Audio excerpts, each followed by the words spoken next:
habitants, c'est un engagement du mandat. On l'a dit en 2014, on le fait en 2017. Alors vous savez, pour la petite histoire, jusqu'à aujourd'hui, pour s'inscrire sur une liste de demandeurs de logement social, il fallait aller à l'espace Habitat Social, rue Sainte-Catherine. Entre nous, c'était impossible d'y aller avec les poussettes ou avec un fauteuil roulant, puisqu'effectivement, ce n'était pas accessible aux personnes à mobilité réduite. L'espace Habitat Social, c'est presque 90 visites sans rendez-vous, mais aussi 160 contacts téléphoniques par jour grâce au centre d'appel téléphonique départemental. Alors jusqu'à aujourd'hui, pour avoir aussi un conseil juridique, financier et fiscal gratuit, il fallait aller rue de l'Arche-Sèche, dans un ancien logement social qui était aménagé en bureau d'ailleurs. Et pourtant, cet endroit comptait aussi presque 40 contacts téléphoniques et une vingtaine de rendez-vous par jour. Il y avait effectivement beaucoup de monde qui y passait. Et jusqu'à aujourd'hui, on pouvait aussi aller dans l'ensemble des mairies des 24 communes, dans l'ensemble des agences des bailleurs sociaux, qui permettaient aussi de pouvoir s'inscrire. Bref, en gros, sur l'agglomération, il existe aujourd'hui 53 lieux où on peut s'inscrire. Mais par contre, il n'existait pas de coordination territoriale. La conférence intercommunale du logement, qui a été mise en place justement dans le cadre du programme local de l'habitat, nous a permis d'optimiser l'existant pour faciliter la vie des habitants. Aujourd'hui, sur Nantes Métropole, il y a plus de 28 000 demandeurs de logement social. Le parcours résidentiel et la transparence de l'information font partie de nos priorités. Eh bien, c'est justement pour ça, pour relever ce défi, que ce travail collectif a été mis en place et c'est bien indispensable. Alors, on a travaillé avec l'ensemble des partenaires, on a travaillé avec l'ensemble des communes en s'appuyant sur ce qui existait.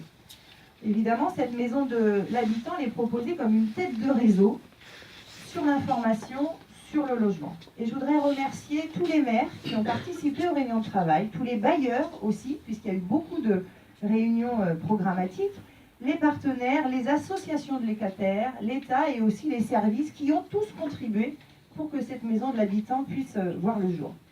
C'est un lieu à vocation métropolitaine, il est porté par les 24 communes et c'est là qu'on pourra trouver des réponses concrètes justement sur toutes ces questions de logement.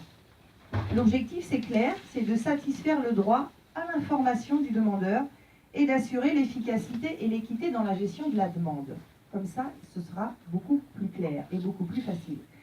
La maison de l'habitant, c'est un lieu ressource, c'est un service d'accueil, d'information. Ça a vocation à répondre à toutes les questions en ce qui concerne les locataires et les propriétaires. Alors évidemment, vous allez me dire, mais qui va répondre à toutes ces questions ?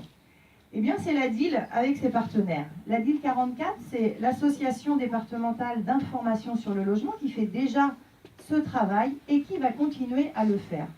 Effectivement, on a signé une nouvelle convention avec Nantes Métropole et effectivement, la DIL continuera, bien entendu, à faire ses missions au niveau du département. Je sais qu'il y a des regards attentifs et que le soutien du département est très important sur ce point.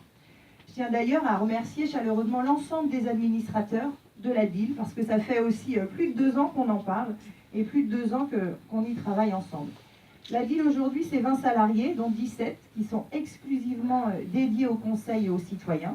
Je voudrais en profiter pour les remercier toutes et tous, puisque c'est évidemment sur eux, sur tous les salariés et sur particulièrement leur directrice, Karine Perrin, que va reposer cette mission.